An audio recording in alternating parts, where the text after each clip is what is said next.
agaasimaha guud ee wasaaradda shaqo-gelinta iyo arrimaha bulshada Cabdirashiid Ibraahim Sheekh Cabdiraxmaan ayaa faahfaahin ka bixiyay kulanka 3 biloodlaha ah ee la yeeshaan hay'adaha caalamiga ah waxaana uu ka waramay barnaamijka Upshift oo ay ka faa'iideystaan dhalinyarada Soomaaliland kaasi oo loogu sameeyo hab xirfado kala duwan oo tababar lagu siiyo ardayda tababaradaasi ku guuleysatana la siiyo maalgelin shaqo abuur ganacsiga. agaasimaha guud ayaa faahfaahin ka bixiyay kulankan 3 biloodlaha ah waxyaabihii ka soo baxay.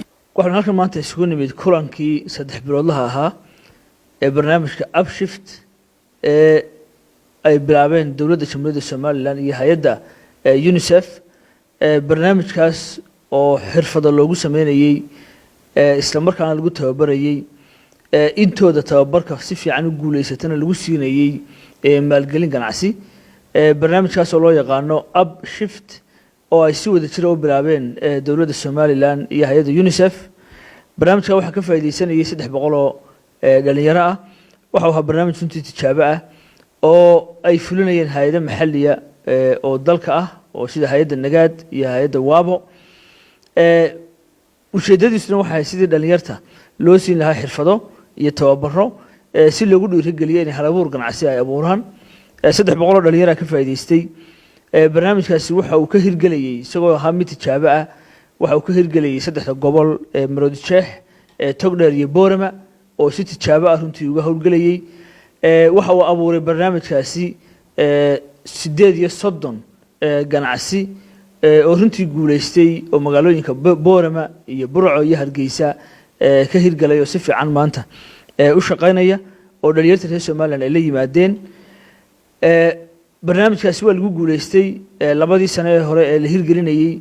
waxa insha Allah bilaabmi doona barnaamij cusub oo ah in lagu ballaariyo gobolada kale ee barnaamijkan hore u gaarin. mashruuca cusub waxa bilaabmi doona 2022 hadda ku jirno waxaan u socon doonaa ilaa 2024 waxa ka faa'iideysan doona 250 dhalinyaro oo la tababari doono isla markaana hal abuurkooda ganacsi ee bulshada dhibaatooyinkooda wax ka qabanaya loo maalgelin doono. barnaamijkaasi waxa uu ka bilaabmi doonaa oo lagu ballaarin doonaa gobolada Saaxil, Sanaag iyo gobolka Sool iyo magaalada Gabiley. 250 qof ka faa'iideysan doona insha Allah.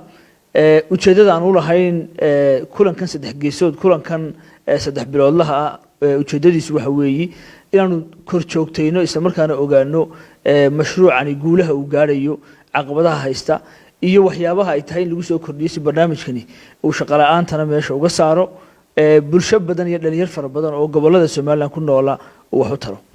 aad iyo aad baan ugu mahadcelinayaa dhammaan hay'adaha hirgelinayay. waxaan si gaar ah ugu mahadcelinayaa hay'adda UNICEF oo dawladda Soomaaliland ka caawisa barnaamijyo fara badan oo ku aadan horumarka.